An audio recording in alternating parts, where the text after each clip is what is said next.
Good morning, good afternoon, and good evening to you all, chaps and chapettes. Thank you for joining me on another edition of the Guitar Geeks podcast. If you're listening to this on Spotify, make sure you check out the YouTube channel so you can check out the wonderful videos. And if you're watching this on YouTube, make sure you check it out on Spotify. So today, I am absolutely delighted to have a star-studded guest in the guitar brand world, and delighted to announce Tim Mills to the show from Bare Knuckle Pickups. Tim, how are you doing this morning? I'm good, thank you. How are you? I'm very well, thank you. I'm very well. Sunburnt, but I'm okay. Lucky you. Was out in the sun a bit too much yesterday, and I've definitely caught a bit of the rays. All right. So, Tim, for those who, well, if people are living under a rock and they don't know who you are, what do you do? I'm the founder and managing director of Bare Knuckle Pickups. We're an independent pickup maker based in Cornwall in the United Kingdom, and we specialise in hand-wound guitar pickups. Very good pickups, might I add at that. So we'll kind of get down to the roots of everything first. So firstly, you are a guitar player as well. So where did that whole guitar journey sort of start for you? Your earliest memories? Probably like everybody, with some beat up old acoustic guitar that my mum bought me, and sort of wrestled with that for years, and neck like a cricket bat, all that kind of thing, action off the deck. And then I think I remember being about 14 or something, somebody at school said, "Oh, you play guitar?" And I was like, "Well, right, yeah, okay." And they said, "We're making a band." And they had this electric guitar that they said, "We've got this, but none of us know how to use it." So I was like, "Right, let's have a look at it." And it was this sort of plywood thing. I mean, we're talking, crikey, 1980, something like that, I suppose. Yeah, it must be something like that. And I think it was like a Min's Music guitar. It weighed an absolute ton and had all these funny little switches, almost like a Jaguar does these days. Yeah. And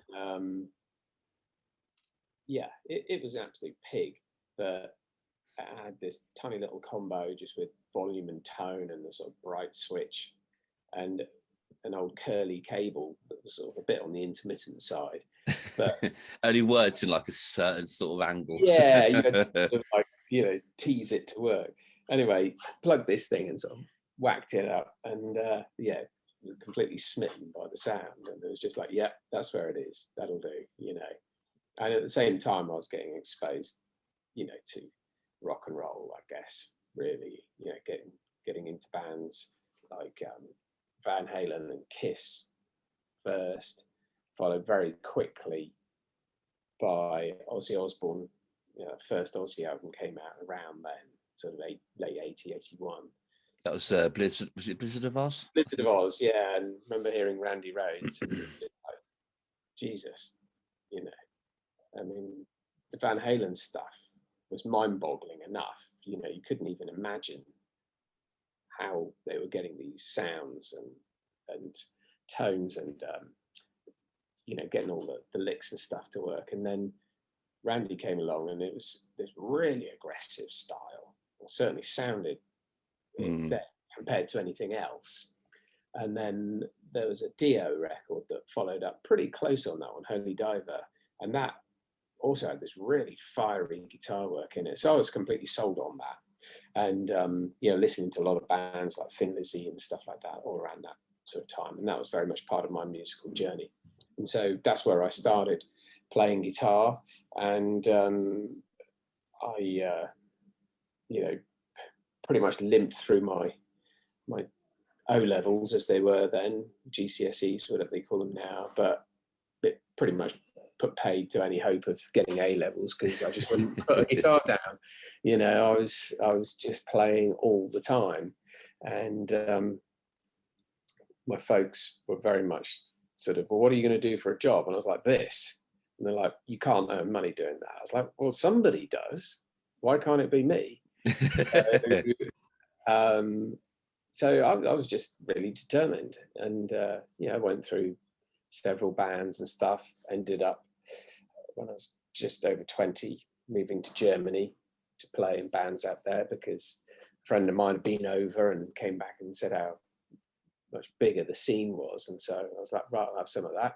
Got over there, worked my way over and got a job and stuff, and lived over there for a year. And I came back and straight into another band in the UK, started teaching music around that time. And it was through that I got my sort of first professional music job, if you like, playing guitar for a British blues rock singer called Elkie Brooks. And that was in the early 90s. I started recording for her and then joined sort of her band, her touring band, which sort of went through most of the 90s.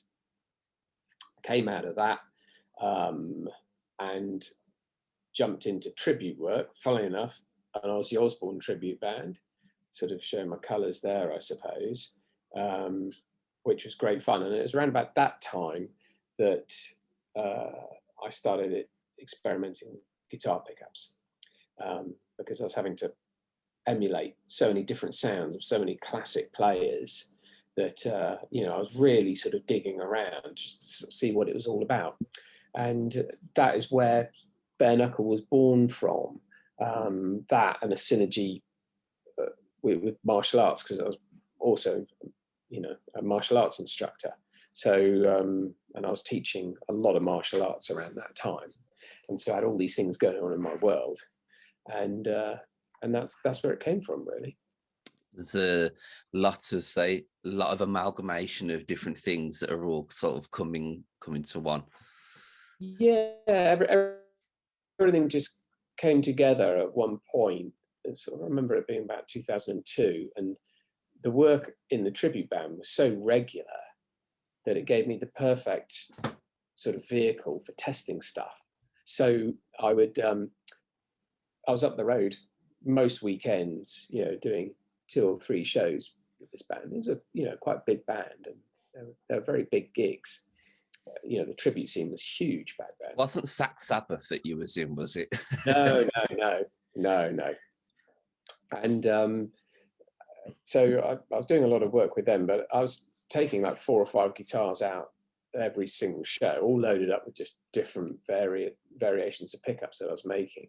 Just really getting my head around what did what, and just doing all my homework. And I spent a year and a half in that kind of stage, really, just really getting to grips with it and learning as much as I could. And then in 2003, I launched Bare Knuckle Pickups properly, formed a limited company, and away we went, really, and never looked back. And, it took off, fortunately for me, very, very quickly. I initially thought it might just be something that would keep me out of trouble, if you see what I mean. Yeah. If I can put up a web shop, I can have this small range of pickups, I can run that alongside my martial arts and playing. Well, it became pretty evident very quickly within that first year that it was going to dominate everything. And sort of come late 2005, it was just going like an absolute rocket. 2006, I then landed a job in America playing with a band called Iced Earth, which one of those sort of opportunities that sort of came along because of Bare Knuckle, is how the introduction worked. And the chance was sort of thrown my way, and being the way I am, I thought, well, I'm going to see if I can do this. I mean, it was kind of, they were kind of like a speed metal, power metal thing. I think more speed than anything. Yeah. And it wasn't really my style at all, but I always like to sort of find out if I can do something or not. And so I flew over, did all the auditions and stuff, and got the job. And so I did that for about 6 months, but it was just too difficult trying to go backwards and forwards to the States and you know, work at bare knuckle, and it was obvious that bare knuckle was literally going stratospheric. So I was like, well, you know, it's amazing how quickly it sort of gathered steam and picked up, and it's just become so synonymous now, especially in sorts of the progressive and the metal scene, as well as, you know, you got a lot of the blues sets and the mule for like your classic rock. It's just, it covers all bases, doesn't it, really? Yeah, and that was something that I was very keen to do right from the get-go, was to develop a range rather than sort of saying, oh, I'll wind you something for your guitar, which is what a lot of the guys were doing back then, which is very hit and miss, you know, and you can spend a lot of time sort of going backwards and forwards with a customer, you know, if you're just going to build specific pieces. So I felt that the better approach would be to develop a range and then prescribe from that range to the customer. So starting with vintage, you know, making sure that all the vintage stuff was 100% correct, you know, because there was a lot of that going on. There still is these days, you know, people are absolutely obsessed with vintage accuracy. So from there, right the way up to the real high gain stuff and all points in between. And then just basically liaising with our customers to find out exactly what it is they want and then prescribe it from that range. And that really has worked. You know, once we find out a little bit about their guitar, about the gear they're using, the styles of music that they really play, then, you know, my phone's not having a good day today. then you know, that sort of ticks all the boxes.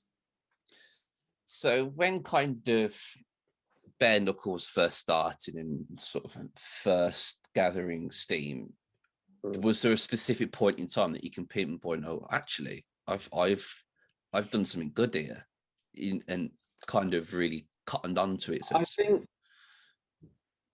yeah, I don't know if it's a specific point. It was just, it was incredibly hard work.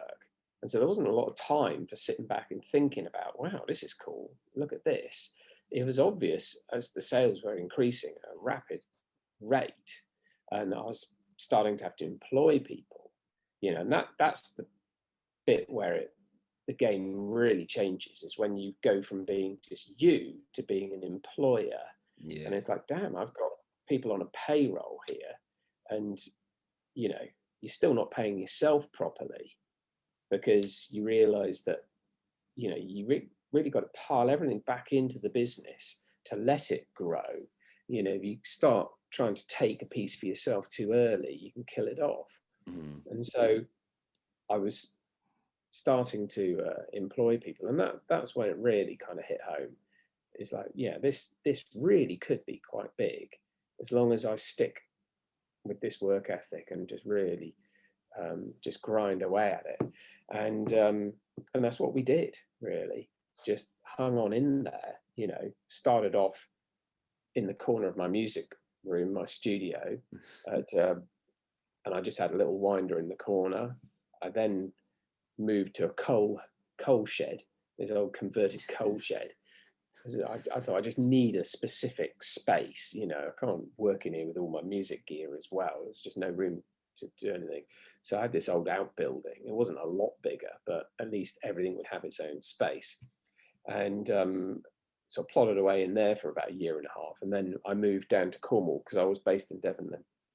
I moved down to Cornwall, and the house I bought had a nice big wooden workshop in the corner of the garden, you know, probably about 10 times the size of what I had in my coal shed. And I just bolted on bits onto that sort of shed over the years, you know. So there was 2 of us in there at that point. By the time we finally left, there was, oh crikey, 15 or 16 of us in different add-ons. It was almost like a shanty town. And we're now in a purpose-built unit on a lovely industrial estate. We've got sort of 5,000, near enough 5,000 square feet of space and dedicated production areas, and, you know, our workflow is incredible. Moving here was the best thing. But they're all big jumps that you've got to be prepared to take, and it's very easy to get safe with what you're doing and think, yeah, is this enough? Am I comfortable with this? Or can I push myself a bit further? And every time even though I might be burnt out or knackered, once I get myself back together again, I'm like, yeah, I'm ready to push again, and we can take it a step further.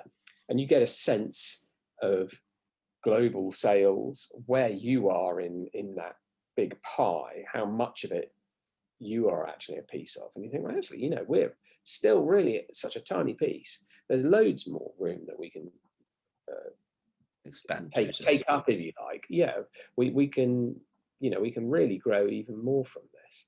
And that's what we'll continue to do. I've got lots of kids and stuff. I hope one day some of them will come in and work here.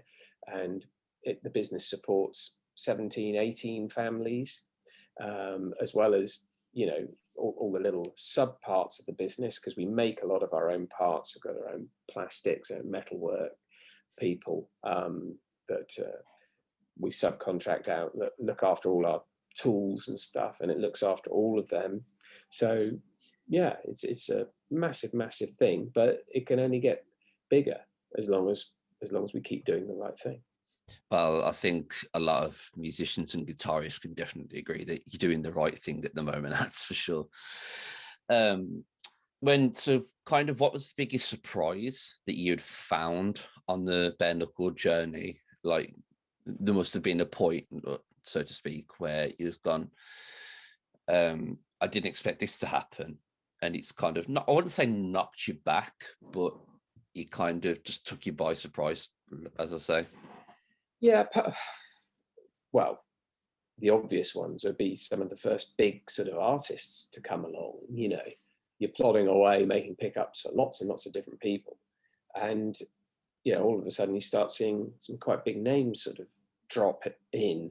In the early days, my day would start with opening up my computer, taking off all the orders that have come in through the web shop overnight, processing those, and then going into my workshop and starting to make them. The whole time whilst running another computer and a telephone, dealing with sort of the daytime interaction. And that would go literally right up till bedtime. Obviously sort of 5 o'clock in the afternoon, America comes online, and, you can't just ignore it. You have to be there for them. Yeah. So you'd work right the way up to 10, 11 o'clock at night, go to bed, wake up, start again. And yeah, it was starting to see some big names just sort of drop in, and you'd always sort of wonder if it was that person. Like Misha Mansour or Nolly and people like that. That's well, with Nolly, for instance, I mean, Adam and I have been friends for over 12 years now. And we kind of met at a guitar show. I remember him coming up to the booth at a guitar show, and that's where we first met. But yeah, Misha was definitely just buying stuff. Before all that, there was Steve Stevens, who was one of the big ones in the very early days, I think 2004, something like that. And I saw him keep buying pickups, and I always wondered if it was him. I thought, well, there can't be two Steve Stevens around in the world. But and I'd look at the address and think, yeah, may well be him. And then one day I got an email from him saying that he'd like to meet up. He said, I'm playing this gig at a place called Castle Donington. Do you want to come along? Oh yeah, that's Monsters of Rock, isn't it? That would be cool. So it would have been Monsters of Rock back then. It was Monsters of Rock, and it was like next week or something. So I was like, damn. So got my shit together and hightailed it up there. And he said, meet you in the artist village. So I got my pass, and in I went, and sure enough, there he was. And that was pretty surreal, because it's like, wow, and there's all these sort of famous dudes walking around everywhere. And it was like a who's who of rock. And there you are, sat at a table in the blazing sun with all this music going on, talking to Steve Stevens about guitar pickups and guitars and stuff. And he was adamant that I heard his rig and things. So he said, well, what I'll do is I'll get my tech to angle my rig into the wings a little bit. He said, you just come up come up with us and stand in Guitar City. So Showtime It's not an opportunity you can turn down, really, is no, it? Absolutely not. So, Showtime come, and up the ramp I go with him and the band, and they all sort of go on, and I just slid into Guitar City and watched the whole show from there. And that started off a very long friendship with Steve that obviously led to making a signature set of pickups, which is one of our early signature sets. And that was a real eye opener, And then there's been a lot of that over the years where, we have artists come into the UK and, want to hook up or what have you. And either myself or one of the team or some of the team go up to them, Oftentimes there's just general invites for anybody in the team to go along to the show. I know they all went off up to Blackstone Cherry the last time gigs were on, prior to all the madness. And I think half the guys went up, and Chris and the guys from Blackstone looked after them all for the whole night, and they had a great time. Very nice. Yeah, so there's some nice bits and pieces like that. You never really know who's going to drop into your inbox, to be honest. It's always very hard, isn't it? Because like the part of you is just like, okay, I've got to remain professional, but then you're also like, okay, I'm slightly giggling like a schoolgirl in my head. Yeah. I mean, a lot of people sort of say, well, tell me some of the famous people you deal with. And I always say, look, not trying to be flippant, but I deal with people all day long.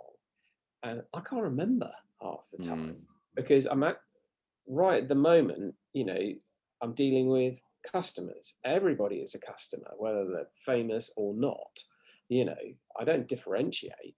And so I rarely remember their names. Some of the lads will go, oh yeah, but you're just talking with so-and-so last week. And it's like, yeah, oh yeah, that's right. I was dealing with him, or them or whatever. But ultimately it's a customer base, and all the artists are users. Nobody gets paid to play our stuff. I can't see the point in that.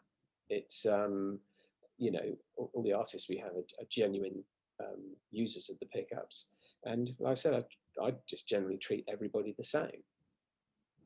So there are definite moments where it feels like the planets align. I had an odd one, oh blimey, 10 years ago when Jimmy Page's Les Paul turned up at the workshop, his number one Les Paul, and that was pretty nuts. That was sort of through a friend of a friend prior to them doing the O2 concert where they reformed for. And I think Jimmy had some concerns about the neck pickup in number one, and sort of through contacts that John Paul Jones had at Manson's, the sort of guitar found its way down to us, and with his personal assistant, and he said, Jimmy says it's fine for you to play it. I was like, damn. It's like died and gone to heaven. It was and you stood there playing number one, and you just think that's for a pretty split nuts. second. Yeah, you think of all the you're there churning out every single Zepp riff you can think of, and think, well, it would be impossible to not play that Stairway lick on it, wouldn't well, it? you think that's where this has come from, one of the guitars, and that was really surreal. I look back at some of the photos. I took quite detailed photographs of everything, just to catalogue it all. And I still look back at those sometimes and think, God, that was absolutely mad. It was the most valuable guitar in the world, arguably. And there it was in our little workshop in Cornwall. I had to insist that his PA stayed with it all the time because I couldn't afford the insurance, to have it there. So I said, well, you've got to be in the room all the time. We know what Gibsons can be like with neck problems. And well, yeah, you imagine if anything had happened to it, it would finish me. So that was definitely a surreal moment. Looking in the background, you can see that the shall we say the single cut shape is definitely, well, on that wall it is. I mean, on this wall over here, there's something different. I mean, it's all Strats over there. There's There's a Corrida V over here. Very nice. There's all kinds of unusual stuff going through to more up-to-date things like this. I saw that on your Instagram. I was absolutely just blown away by that. Absolutely stunning. That's a bonkers guitar. You know, there's guitars everywhere in here. I mean, people sort of say, do you have to have so many guitars? It's Yes. like, well, it's what I do. It's like asking a mechanic that he's got too many spanners, you know. Guitars are a part of life here. So there's guitars go all the way down the corridor. They're all over the place. And my house is just as bad. So, construction techniques change. These days, everybody's roasting their timber, which drastically changes how it sounds. And you've got to get your ear in on it. You really do. Otherwise, you when that customer's dealing with you through email or messenger or whatever it is, you can get your prescription wrong of what it is that they actually need. And the last thing you want to do is that, because if you get the wrong pickup to a customer, they think you're shit. And it's not. It's you've messed up on prescribing what they actually need. So it's really important to be down on all the latest construction techniques. What do the different bridges sound like? What do the different neck joints? What do the different scale lengths? What do the different timber combinations? Body stylings, single cuts, double cuts, huge differences, laminating, all this sort of thing, 9-ply necks, 10, 15, how does it change it? How does it change when it goes to neck through? All of these things. And you've got to be on top of that. And, myself and the rest of the sales team spent ages, going through all of those sort of things.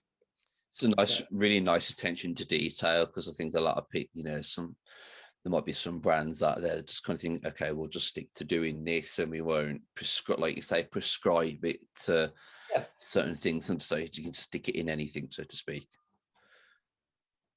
Something that I think sets bare knuckle out apart from everybody else is the fact that I always make sure that all of the designs, all the voicings I put with the pickups have a lot of headroom in them. Now, when you have a lot of headroom in a pickup, it allows the player to come through properly.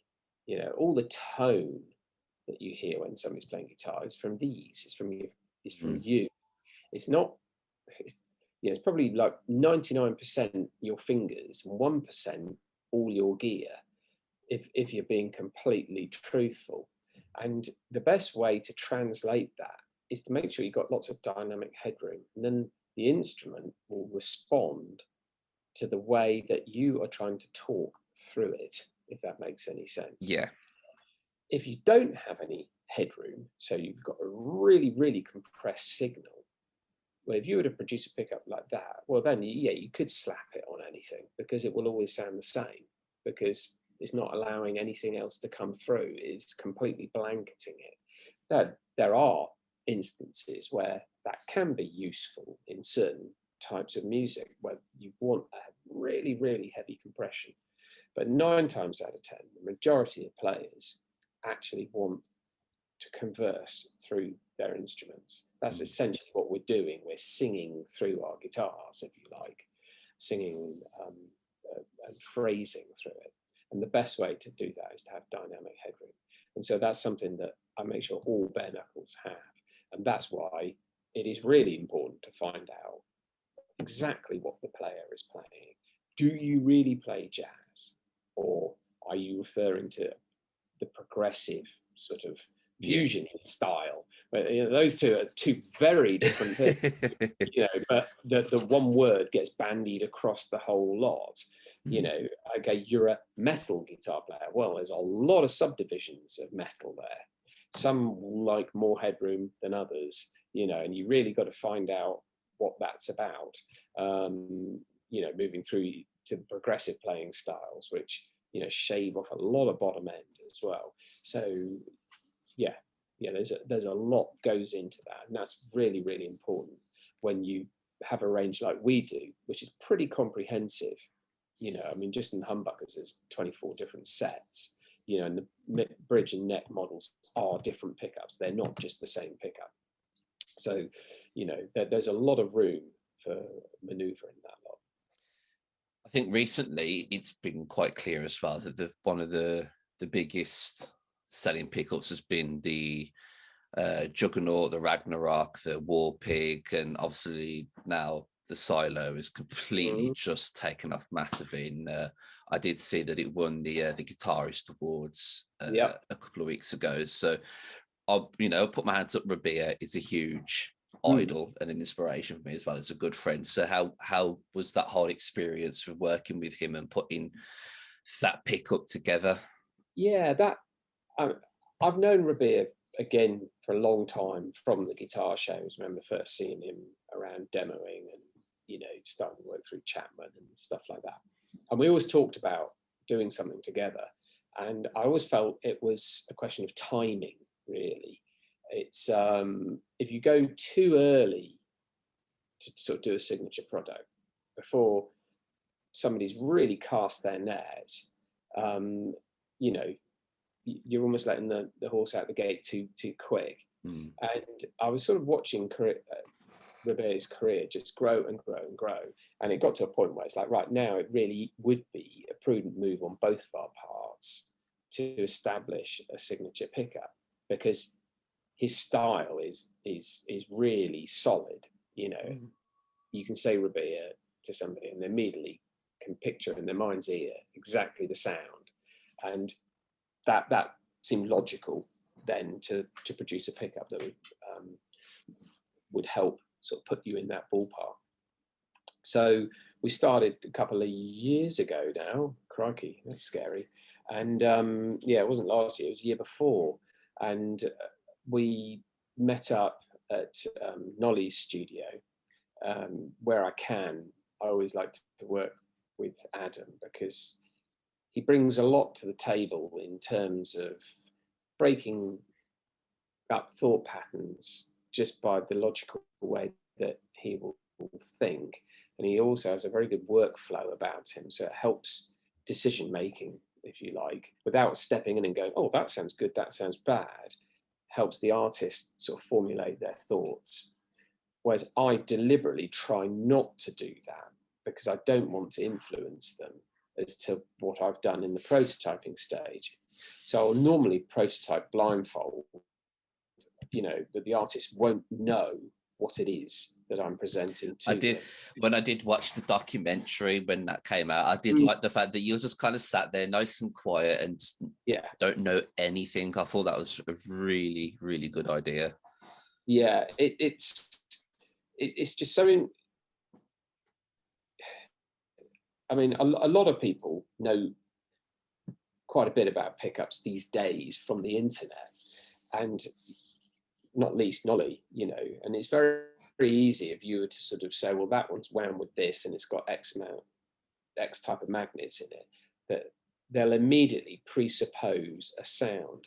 And once you presuppose the sound in your mind, even if what comes out the speakers is quite radically different, it still colors it. It's still giving you an impression. You've still read the book from its cover without getting deep into it. And I need them to get deep into the book first before we get back to the cover to see what it's called. So in Rabea's case, we'd had long discussions about what he wanted from the pickups. So I make up sort of prototype sets, not hundreds of them, because there's no point, because I know pretty much in my heart which pickup set it is, but I need them to find that. And so I'll generally hide it in amongst 5, maybe 6 other sets. And so for a bit of fun with Rabea, we color coded those. So at least blue, grey, red, and so on. And that's the only identifier they had to go by. And so we would load up a guitar, let him play, get some initial thoughts, record up a selection of control riffs, and we just kept going through that throughout the day. And there was a clear winner, which was the set that I designed for him, which of course he found. And Adam is a big part of helping that control process just move forward without constantly going back into itself. what you don't want is to sort of take a step forward and 2 steps back all the time. Otherwise, no decision is made, and it's so important to make that decision and then live with it. So once the set is then decided on, we make up some more, put them in some touring guitars for him, and off he goes. You pack them off and say, right, now go do some shows, and sort of don't think about what's in the guitars anymore. That is the best way to know that they're really comfortable with it, because if they get on a stage and all of a sudden it's like, whoa, hang on, the bottom end response is just not what I thought it was going to be. You're going to be really uncomfortable. You're not going to be playing right. And whereas if you kind of try to imagine that you're sat in your studio or whatever, and you'll invariably tweak sounds round to get them to sound comfortable for you. But you need to be in an uncomfortable environment to find out if a piece of kit really does work under fire. So that's why it has to be play tested. So push him off with his guitars to play test, run some sessions, do some demos, and then wait for him to sign off, really. And that happened running into the autumn time, and it's been a huge success, along with the Juggernaut and Ragnarok and the other signature pickups that we do, the Impulse and Rebel Yell and so on and so forth. And Rebea's sort of approach, or the fact he's so approachable through the internet with the work he does and his work ethic, he produces some good assets. So he doesn't just dump a playthrough track on you, which has got drums and bass and everything else on. He also later on goes back in for his own sort of sense of well-being, I suppose, and produces a tone test video and sort of shows you exactly what each pickup will do, just localized, no backing at all, and with a range of different sounds that he may well, accompany with it. And that is a huge asset to people trying to make up their mind. Are these for me? Well, go and delve into that video. You can really hear the whole palette of sounds that are available. So, and that's been a huge strength to Silo. He didn't want to create just a metal pickup, but it had to be able to do it if you wanted it to. So it's a very mature tone, and the bridge and the neck pickup are vastly different. So the range of tones that they will produce is huge, and they sit really well in a variety of different sort of body types as well, even right down to baritones. So they're reasonably hot for a baritone pickup. I wouldn't normally go that hot for something that's going to have big strings on, because it drives so much current through the coils, but it really handles it. So that's how we did that one. It was good fun. It's taken off absolutely massively, that pickup. The amount of times I see people on Instagram and Facebook that have got the silos and the new etched covers that have come out on that now. Oh yeah. Oh man. That's absolutely gorgeous. They were great. I'll tell you a little story about that. The other day,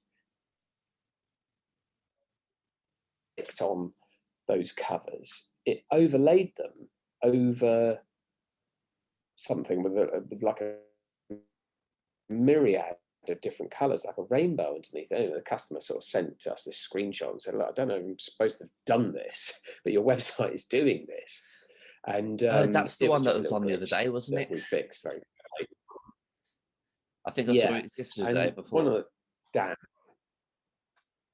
Yeah, Dan, who does all our laser etching, he's a very artistic guy. He just went off and came back and he created it, because we have a big powder coat booth here, so we can do all sorts of different spray finishes. And with the laser etcher, you can build up different layers of color and then let the etcher sort of cut through different layers and expose different colors. So you can have all of these different colors in one, as well as a laser etched design.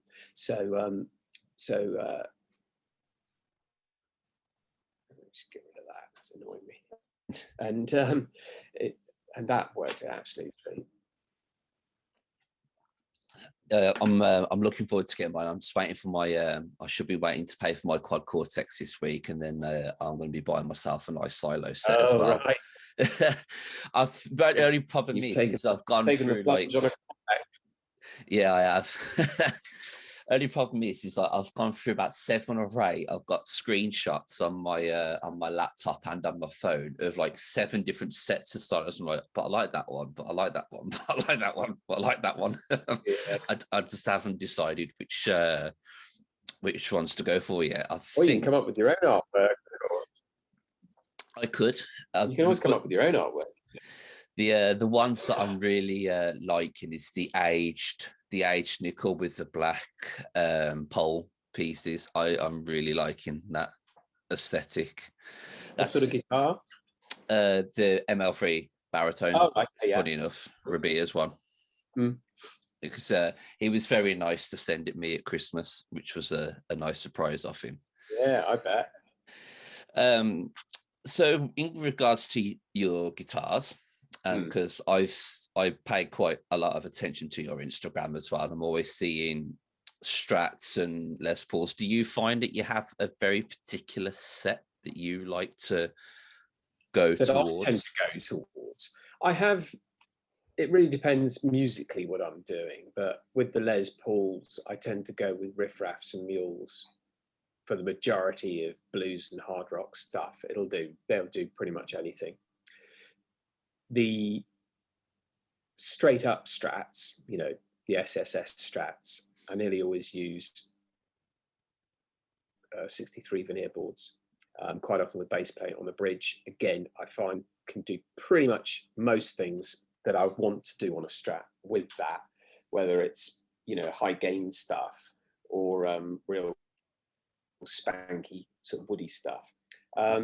And then super Strats and stuff, I tend to lean towards a Holy Diver, actually. Okay. For a lot of the hard rock type stuff, I've nearly always got Holy Diver on the go. And I'm guessing, like you were saying, with growing up with Brandy Rhodes and Dio and whatnot, I guess that is, a very big part of your inspiration.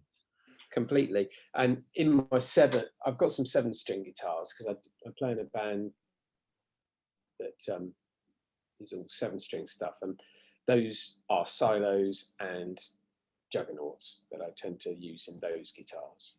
So yeah, it really boils down to what I've got to do, I suppose. So yes. But the simple answer is they're not all the same pickup in all the guitars. So all those single cuts there, they're all different. The red one's got prototype set in at the moment. I was working on something with Nolly, and that was the test bed I was using for that one. The gold top, that's got boot camp pickups in. This bottom one here has got riff raff and a Stormy Monday in, and that sort of unburst at the back there. That one's got riff raff and a mule, and there's a Nantucket loaded junior down in the bottom corner there. So there's all sorts of stuff, really. So the gorgeous guitars are all very, very nice. I wouldn't even know which ones I'd want to pick up and play each morning. The bottom 3 are all Bacchus guitars, and the top 2 are Case guitars, both British builders. So all really, really beautiful instruments. They all intonate really, really well. They all hold their tune really, really well. So yeah, they're great guitars to play. What's going to be next for Knuckle? Next we've got a signature pickup for Nolly coming out at some point this year. We were hoping to push for it early, but we've done all the groundwork for it, so it's just liaising with Nolly to get that one put to bed. My partner and we've got a baby on the way in June, so that's kind of it's like, do we try to get it in before that or wait to the other side? And it's sort of June is getting closer and closer, so it may well push it to the other side of that, so and then I've got two more signature artists lined up to work with this year, which I can't say anything about yet, but they are two very different players, one in the progressive field and one in the more mainstream rock field, both massive names. So that's going to be really exciting. I've finished some point, as well as jazzing the ranges for both of those. Next on my job list is I've got the mini humbuckers to do. We make mini humbuckers pretty much to customer order, but I need to voice a whole range for those. So that'd be on the site. That'd be very nice to see. Properly. Yeah, I'm just looking at my list of, this is like my ongoing job list here.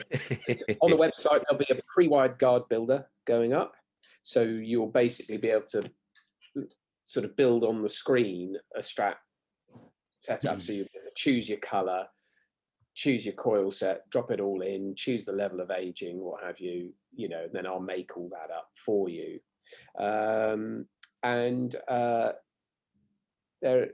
There is a surprise little product that isn't a guitar pickup that will also be coming out at some point this year.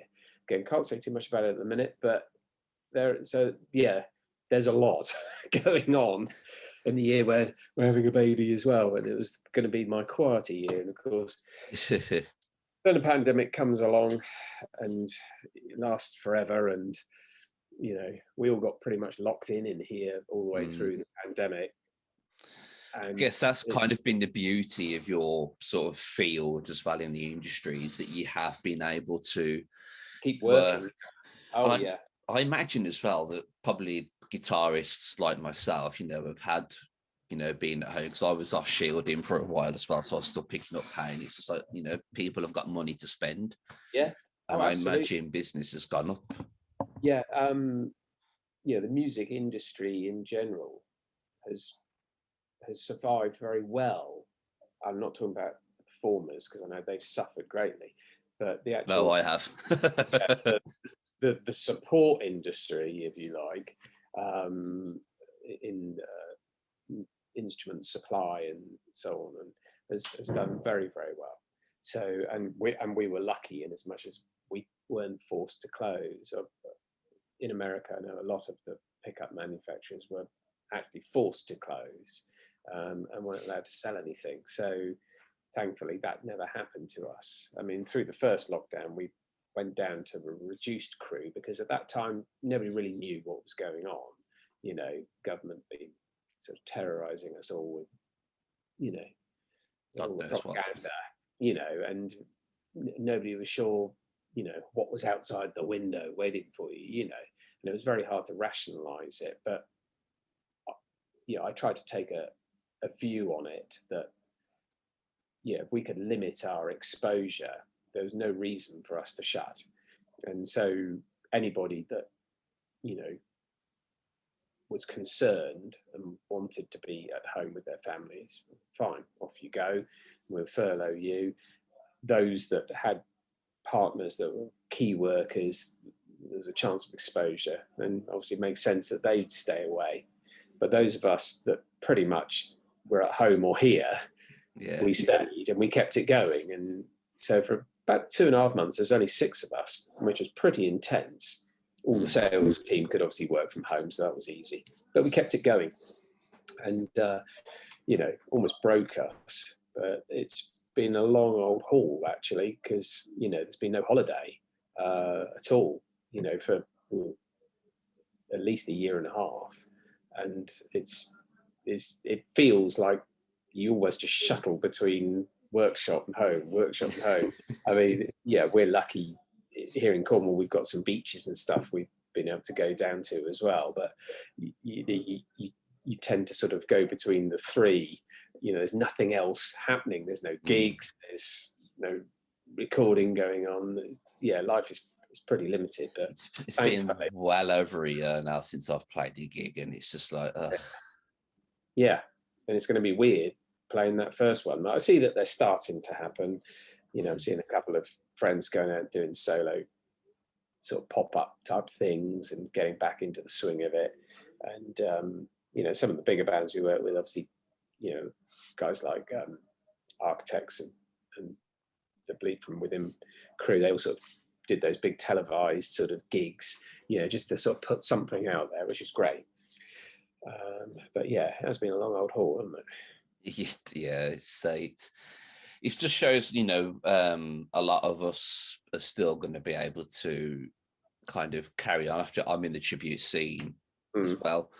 So, you know, we're kind of fortunate in the tribute scene to guess, you know, we're always going to have gigs, so to speak. Whereas I think of a lot of originals bands are, you know, unless they're relatively established, are going to struggle, I think. Starting all over again, really. Pretty much, yeah.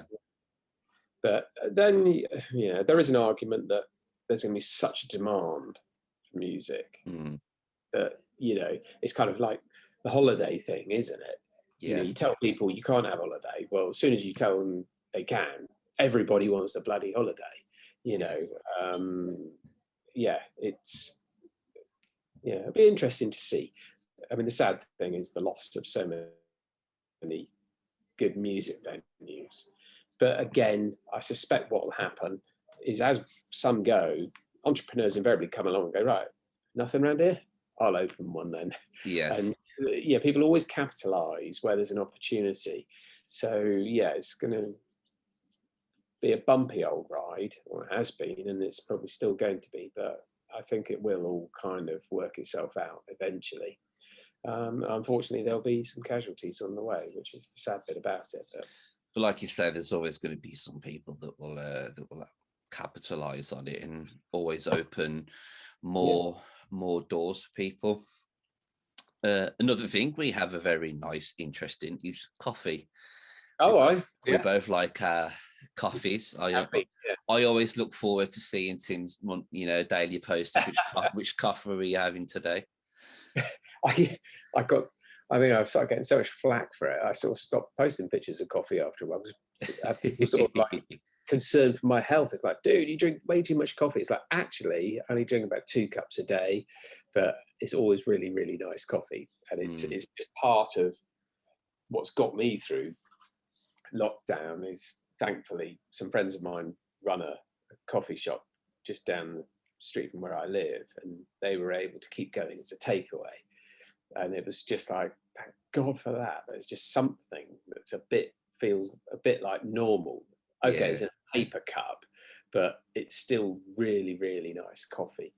And I'm very particular about that. You know, I think if it's sort of one of the few vices I have is just enjoying a really, really nice cup of coffee. Yeah.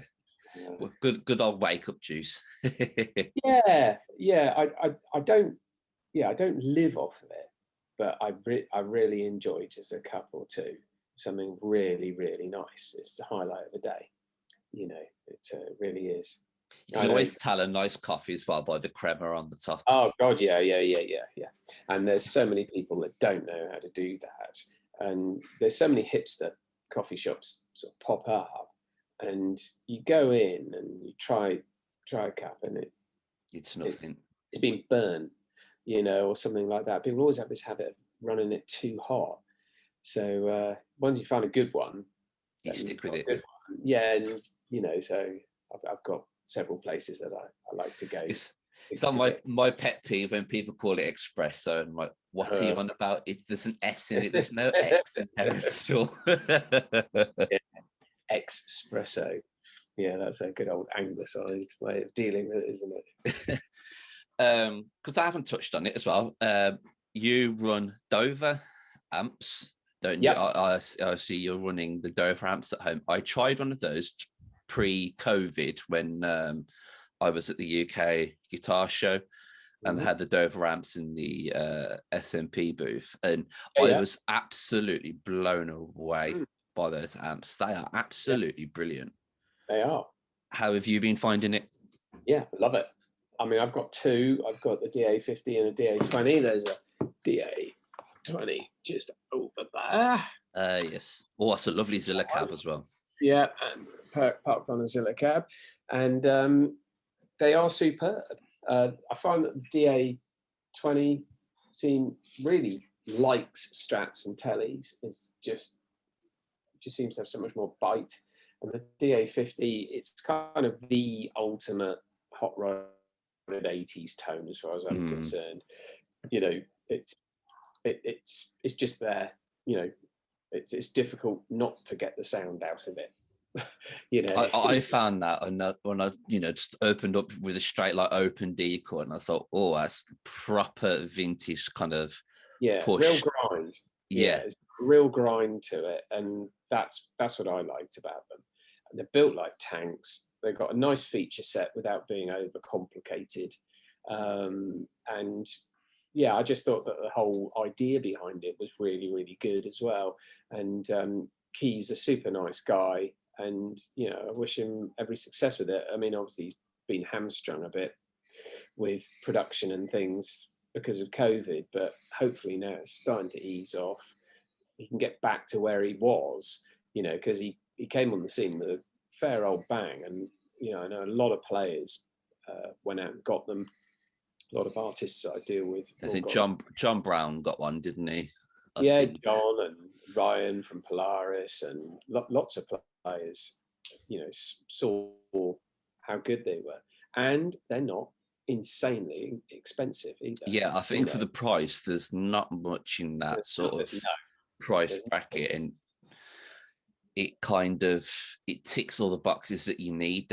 It kind of punches above its weight, so to speak. Yeah. They are extremely good value. I mean, for me, like, I'm in the terraced house. We've got a young family that side, and we've got a guy this side that does nights. Like, for me, realistically, having a really big, loud rig isn't ideal, unfortunately. Otherwise, I think I would love to have a couple of them or a nice Victory or something like that. Yeah. So what do you use normally? Well, I've gone through so many different odds and ends. I feel like I'm in that generation that is predominantly stuck to sort of the modeling side of things. Like I was using one of these Line 6 like pedalboard things for a while when I was gigging, purely because I could just stick it in a backpack, and that was all I ever needed. And then I upgraded to the Kemper, and I had the Kemper for many years. I did try, I had an Engel iron ball for a while, which was a really, really good amp. But I always just found I used the Kemper. That was always seemed to be the easy go-to. Yeah. And then Quad Cortex came available. Yeah. And at first I was just like, would I use it? And I and then about 9 months ago, I was like, no, I need to get one. Yeah. So I'm just waiting. Have you tried one yet? I haven't tried one, no. So yeah. So you're going in very, very blind, as it were. I haven't. I mean, you know, but I'm very old school. You know, I like it. The simpler something is, the better, because I find there's less decisions and more playing to be had from it. So I find that if I've got too much to tinker with, I spend too much time tinkering and not enough time writing and playing. And so I look for things that have got what I call a silly green core tone and just plug straight into and just get on. Yeah. So that's where I'm at the moment. Although, you know, an old duffer like me, I've started using plugins lots when I record, purely for speed, because, you know, especially a lot of the neural stuff is so well thought out. You don't need to be a scientist to navigate your way through it. That's been the one thing about lockdown and all the being off work is I've ended up buying every single neural plugin. Yeah. And the Sardano one is just, oh my God. I adore that one. Absolutely. Yeah, no, I really, really like that one too. Yeah, that was fantastic. I think that's probably that, and the Nolly set of amps are the ones that I use the most. with the Nolly one, because Rabia taught me a trick of using the internal loop back on my interface so you could make it into a stereo rig. Right. And the pristine clean on there, that the patch that Nolly made is, I just plug that on and I'm lost for hours. Then just reverb and delay, and cool. I'm away. Wow. I was when I first got one, because I did the free trials first, I was just like, is a plugin gonna really be that good? You know, I was very tentative, I think is the word. And it does feel like a real amp. And I think the thing that surprised me was when you there's that harmonic feedback that you get, you know, when you do a nice bend, and you was getting that back. And that was something I never got from the modelers or the Kemper. And I was just like, yeah, this is, and then that's what sold me on the Quad Cortex. I thought, if this is just a taste, then I was lost. Pretty much a one-stop solution, isn't it? So it's everything you need in one box. So yeah. Do you tend to, you're saying you plug in and play, do you have a pedal board? Do you run any effects, or you literally I've got pedal boards for days. It really depends what, I mean, there are pedals on a board rather than, say, you know, an Axe Effects or a Kemper board or something like that. But 9 times out of 10, as long as I've got a tuner, you know, and a wah pedal and an overdrive, then I'm happy. You know, it's not unknown for me to just turn up at a gig with a wah pedal and a clip tuner. You know, that's, you know, and my amp. I've got a very, very high gain modded Marshall that just sounds nuts. And if I'm in a hurry, I just grab that, a wah pedal, which I can sling in a gig bag, and a clip tuner, and it's like, you know, that'll be fine. You know, I can do everything with that. Front of house can put all the color on, but if I've got time, then I've got various boards, you know, with ranges of pedals that, you know, I'm always messing around with different types of pedals just to create different colors and things, and again, just get my ear around the way that they affect sound back onto the guitar and the pickups. But when it comes to live, I don't like to have lots on the floor, you know. I find it a distraction. What sort of overdrives are you running? I'm really liking Plumes at the moment. The Quaker Plumes. I just got that one, and again, value for money and tone is just brilliant. And I love the Raya stuff. Their Klon pedal is bonkers. I love Archer Klon as well. That is bonkers pedal. What other ones that I got that I really, really like? The Maxon 808. So again, it's all very traditional stuff, but that everybody tends to go back to. You know, you can go all the way around the houses with all the other ones, but you come back to these and go, yeah, actually, that still sounds better. You know, and I bit the bullet, and I'm on a couple of, you know, like the pedal boards of Doom and all that on Facebook, and I saw a couple of people were posting about the Wish Klon Centaur that you can get for like 30 quid. And so I bit the bullet and I bought that. And to be fair, it turned up in a couple of weeks. I was quite impressed. And my God, it is brilliant. It is absolutely brilliant. That's not one I know. I'll happily send you the link for it, because I bought it, and I'll be honest, I was kind of, it's as soon as I plug it in, it's going to blow up. There's going to be a puff of smoke or something that comes out of it. And I was really, really, really blown away by how good it was. And for 30 quid, it's a no-brainer. Yeah, it's worth the risk, isn't it? Yeah. And then, well, I wouldn't say I've modded it, but then on the Centaur thing, I drew 2 dicks on it just because I thought it'd be funny. And called it the 2-dick Centaur. The biggest one that I've enjoyed actually on mine is the Honey Badger from Redbeard. I adore that pedal. I haven't tried it yet, but I highly recommend just dropping Mikey a message and I'm sure he'd lend you one, but it's bonkers. I love it. right. Especially for just that kind of like that fuzzy where it kind of breaks up ever so slightly. I quite enjoy that. And the Keeley synth one, that was a weird one that I bought. Yeah. I bought one of those for my son actually, because he likes real radical sounding pedals, anything that's gnarly and you can create lots of noise with. Yeah, that was bonkers. That was. I bought it myself for Christmas, and also because I'd kind of obviously watching Rabia, I quite like some of those glitchy textures and stuff like that. And I was like, you know what, I might get myself that. So I bought that and got an expression pedal with it, and it's great, absolutely great. You can get lost with it for hours. Yeah. Well, yeah, me and my boy certainly did. I thought that was absolutely nuts.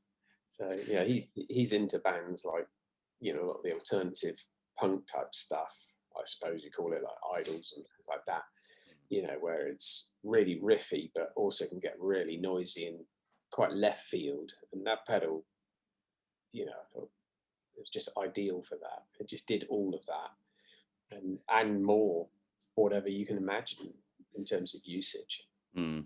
So in terms of playing guitar with your son, have you found that he's learned stuff off you and like you've learned stuff off him over the years? We're very different players. Wild plays, we've certainly played a lot of guitar together, and I try to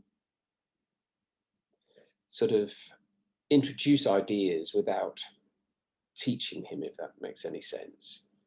So I might just sort of say, look, I've just discovered this chord shape, and just talk about what it is. And he'll go, yeah, that's cool. And then I might hear a week or so later, I'll hear him playing it. He'll have put it in his own way. So he plays it, a lot more angular lines than me, and certainly plays his own stuff. The thing we have in common is we're both very aggressive pickers, I've noticed. The amount of gigs he's come back from with bloodied guitars, and I'm like, that happens to me too. I've never had that happen. Oh God. But I have snapped a few picks before, because I use the Hawk picks. Oh yeah. And I've snapped. I've snapped 2 of them from playing. A pick normally lasts 2 songs, so if these are the picks that I tend to use the most, which are just the bare knuckle celluloid ones, by the time these extra heavies, and by the time we're in song 2, I've normally lost that much of the tip of it already. They just get chucked. But I've been using my Hawk ones. You probably can't quite tell, but these are quite solid picks, and I've just serrated these to hell. I've got some of Tom's, Tom Winspear's. Oh yeah, Spectrums. They're really, really nice. They're nice. He's made me a whole selection of different sizes, and these things are bulletproof. So I do enjoy just playing with different thicknesses and textures of those, although 9 times out of 10 I'll still come back to an old style celluloid. But the only problem I have is like, the Hawk picks are like 15 quid. To be fair, they last me a good year or so, and I've still got my first one in my wallet when I go to the guitar stores. So when I was doing throwaways at gigs, I was like, I really don't want to get Hawks to throw away. No. So I ended up getting, there's my little, I've got the Dunlop Tortex ones that I've just put some grips on, and I'll just stick them on the mic stand. I'll pick you up for like half the song. There you go. Absolutely. And why not? That works, doesn't it? It's, but Wild certainly plays and writes in his own style. But he's certainly open to stealing some of Dad's stuff when needed. When needed, You know what yeah. I mean? Because sometimes I hear them in rehearsal. I went, hang on, that's my bloody leg. And, you know. Does he refer to it as dad rock? No, he's never said that. But because I play a lot more lead than him, I suppose, maybe instinctively steers away from that. When he plays lead, it's more aggressive than mine and much more angular. You like the less is more approach? No, God, no. I will oversaturate a solo as and when if I need to, but I like to try to balance it really. For me, a solo is a chance for a guitar player to tell a bit of a story, and so if you just go and wank all over it, then it's like somebody shouting at you, So I always like to have a lot of melody in it, as well as having some fire in it as well. And there needs to be a balance of the two. You can't just go out the gates a million miles an hour and just sit there cruising, playing everything as fast as you possibly can. It's just boring. The biggest inspiration, I used to think I was like very much of a lead player. Then I've had a period of a good few years where I just went total rhythm and type playing, and then I discovered John Mayer, and then John Mayer's just opened up the solo game to a different level for me, which I never would have expected, to be honest.